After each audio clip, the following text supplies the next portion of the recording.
Good afternoon, guys. Thanks for coming back with me. I appreciate that. This is the last in the series of stuff that goes with the chemical equilibrium lab. So it's the last part of experiment 1. We're going to walk through the post lab right now so that I can walk you through some of those questions. I'm not going to tell you all of the answers directly, but you should have enough information to know how to do what you need to do.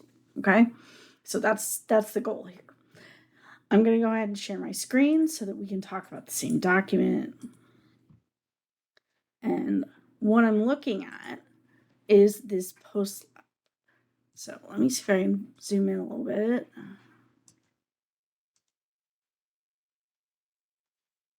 No, apparently it's not going to let me do that. Sorry, I apologize because I thought it would.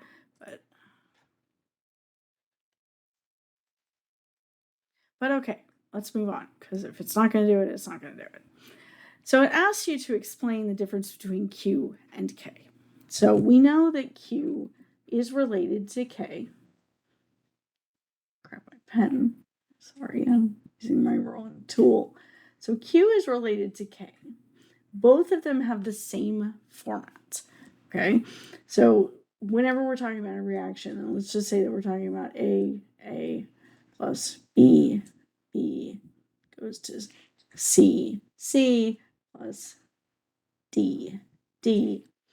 Both are going to have the format of C to the C power, D to the D power over B to the B power, A to the A power. So products to their stoichiometric coefficients over reactants to their stoichiometric coefficients. The only difference between Q and K is that Q can exist at any time. So Q is any time, any set of concentrations, anything applies for Q. K, on the other hand, is extremely specific. K only exists at equilibrium. And it's a constant. It's a fixed value. Q can have any value at all whatsoever. What happens is when we calculate a Q, we can see how it compares to K. So if I calculate my Q and it's bigger than K, then that means I have more product than what I should have at equilibrium. And so my reaction needs to go backwards to compensate for that. I need to break down those products to make reactants again. If my Q is less than K, then that means I don't have enough products. I have too much reactant, and so my reaction has to go forward to compensate to get to equilibrium. Now, if Q is equal to K, then I'm at equilibrium, and that's awesome, okay? So that's the situation that we're talking about there. We occasionally ask you to calculate Q to see what direction that reaction has to shift in order to get back to equilibrium, okay? Now we're asked to consider the reaction between SO2 and O2 to give me SO3. It says to balance this, and I really don't necessarily want to balance it for you, but I'm going to because it makes it complicated to talk about the rest of this if we don't. Since I have 3 oxygens on my product side, I need to make them an even number because I have 2 of them here and 2 of them there, so it needs to be an even number. So I multiply this by 2. When I do that, that means I now have 2 sulfurs on the reactant or on the product side and 1 on the reactant side. So I multiply that by 2. Now I have 2 sulfurs on reactant and product side, and I have a total of 2 times 2 is 4 oxygens plus the 2 is 6 oxygens total on the reactant side, and 2 times 3 is 6 on the product side. So that is my balanced equation. Awesome. That's 2A. For 2B, you need to write the K expression for that in this thing right here. So product is SO3 raised to its stoichiometric coefficient over reactant SO2 to its stoichiometric coefficient times O2. And of course, that's its stoichiometric coefficient, which is 1, so we don't necessarily have to include it, but I'm doing so. Okay. Now I know that that is equal to 17.1. And I know that because it says that right here. If the value of K is 17.1 at 38 degrees Celsius, determine the value for the reverse reaction. So this is the K value for the forward. If I were to write the reverse and I were to look at what the K for that reverse reaction is, then my product in that would be SO2 squared O 2 over SO3 squared, right? And those two are mathematically related. I can see that this one is what this one would look like if I did 1 over that value, okay? So if I were to take the inverse of it, then I would get that same expression. So I need to take the inverse of the k value that they've given me to get the value that they're looking for. Now, I just showed you all the work that needs to be done for that. You need to calculate the value that goes with it, all right? I'm fairly sure that you can write down what I wrote down. I'd like you to explain it. Okay. How are they related? How did I get from here to there? That kind of stuff. Now the next question says, consider the forward reaction. So we're talking about that 2SO2 plus O2 going to 2SO3.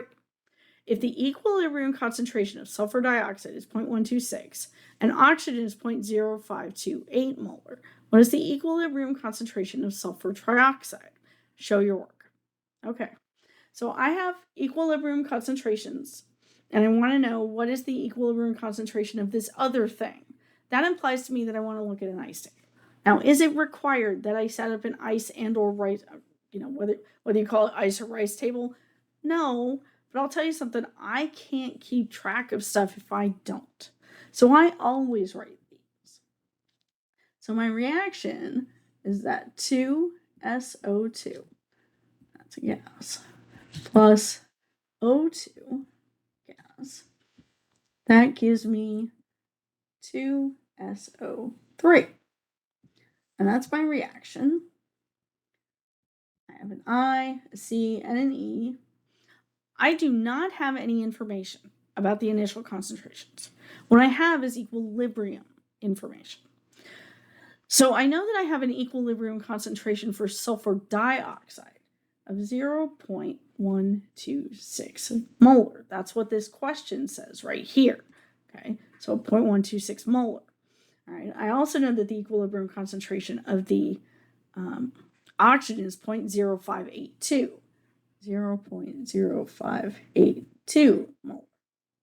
And I don't know what this one is, all right? I want to know what that value is. That's what they've actually asked me to solve for at this point. I need to think about a couple of things. So one, how could I find that value? Well, if I look at this expression right here, the one that I've written, I know that K for this reaction has a value of 17.1. So 17.1 is equal to SO3 squared times SO2 squared over O2 squared. I have a value for SO2. I have a value for O2. So I can plug those in there. And I'm actually going to put that work up here. So 17.1 is equal to that SO3 squared. And do I know what that value is? Well, no, but I know that since this is going to be a plus 2x. We can always put the plus on the product side.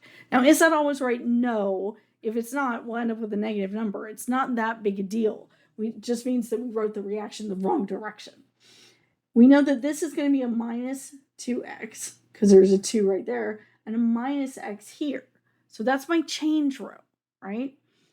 I also know, because we've talked about this for the lecture portion, that when we get this right here, 0.26x or 0.126 minus 2x, we ignore that 2x because it's extremely small compared to that 0.126 molar. Okay, so we ignore that. The same is true when we have this 0.582 molar minus x. We ignore the x. Okay, so that means that when I come back up here and look at my SO3, I don't know exactly what that value is, but I know it's a 2x, and I know it has to be squared because it's squared in this expression right here, so it's got to be squared. I then divide by the SO2, which is again this 0.126, 0.126, and that one is squared, times the 0.0582. Okay, I can solve for x by doing it. So I can multiply the 17.1 times these two values. Remember, when you do this multiplication, so we would then end up with 17.1 times 0.126 squared 0.0582 is equal to 4x squared, because I have to square both the 2 and the x. Don't forget that. So then I can solve for x with that equation. I'm going to leave you to do that. Now, if you can't do it, talk to me. Let me know, and I'll walk you through the mathematics that goes with that. But that will allow you to solve for x. That x is then the value that you want right here. And so I would put that in right there. Now the next question asks me, what is the initial concentration of sulfur dioxide? Well, I know what my concentration at equilibrium is. That's that 0.126. And I know that whatever my initial was, I subtracted 2x from it to get the 0.126, right? So I have my initial concentration minus 2x equals 0.126. So I can do, I want to know what that I is. I know what x is because it's solved for it here. So I can plug that in there. And so an I is going to be the 0.126 plus 2 times that x. Okay, so that's the initial concentration that you're looking for there. Hopefully that makes sense. And again, if it doesn't, if you need help with the math, let me know. All right, let me walk through the rest of these questions. So we have 3 more questions that we're dealing with, and this is all about the calibration curve that we have generated. So this is not the one that we generated, but it's a similar one. It says, how many standards were used to produce this calibration curve? I'll give you a hint. Count the number of dots. Each dot represents a data point. And so there are a fixed number of dots there that you need to count. Make sure that you count them all. Okay. If a solution had an A of 0.125, what would the concentration be according to this information? Now that's all well and good, but if you scroll in on this, and I don't know if I can blow that up. I should be able to blow that up. Come on. Oh, maybe. If you blow this up, and what you'll see is this goes from 0.05 to 0.01. That's a typo. So this should actually be 0.0050. Okay, so that should be that value. And so then if we wanted to look for, because they asked us about of 0.125, that would be somewhere in here. So I could draw this over and guesstimate what that value is. And whatever you put in that guesstimate, that's perfectly fine. As long as you have shown the logic for how you got it, that's okay. I get it, okay? Now C asks you, when obtaining information from this graph for a solution concentration of greater than 0.020 molar, what would the experimenter need to do? Interpolate or extrapolate? And that's going to be based on what you see. Now, in order to be able to see that, we're going to have to scroll all the way out. So let's get out a little bit. Ooh, that's way too far. Sorry. And so what you need to look at is where that 0.020 is, which is right here, and see, is that within the confines of this graph or not? If it is, you need to identify which term goes with that. So you need to define the interpolate or extrapolate, determine which it is, okay? I don't care that you define it on the paper, you just need to choose it correctly, okay? And circular choice. And that's it. Now, for all of these documents, I want them saved as PDF files. For your lab notebook, I want you to take pictures, paste them into a Word document, save that as a PDF file. I will warn you right now that it will not accept anything except PDF files. The reason for that is because I end up spending a lot of time converting everything to PDF format so that I can grade it. Because I take it, I have a Remarkable.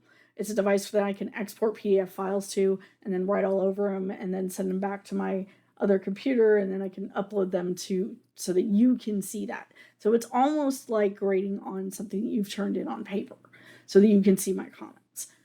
I need to make sure that those are in PDF format so that I can do that process, and that's why I want them turned in PDF. So if they're not PDF'd, it will not accept it. Okay. Now, if you have a reason that you can't do that, like if you don't have the ability or capability to do that. I want you to talk to me about that because I know some ways to get things to PDF format that you may not know. So if you think that you can't, let's talk about it, and I can probably figure out a way for you to be able to do that. Okay. I don't think there's anything now that exists that will not get you to a PDF format. So that's what I'm looking for.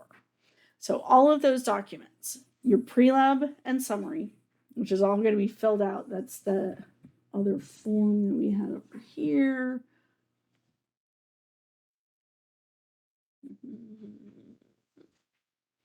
So these 2 pages filled out with everything on them, including these finished tables. So they need to have all the values in them.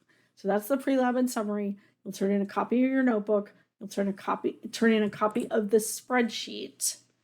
And you need to make sure that the data that's in the spreadsheet matches the data that you have turned in, that you used from the form that we were just looking at, from this. So this data needs to match this data. Okay. As long as you've turned in this graph and all of that stuff matches, you get full credit for this. All right.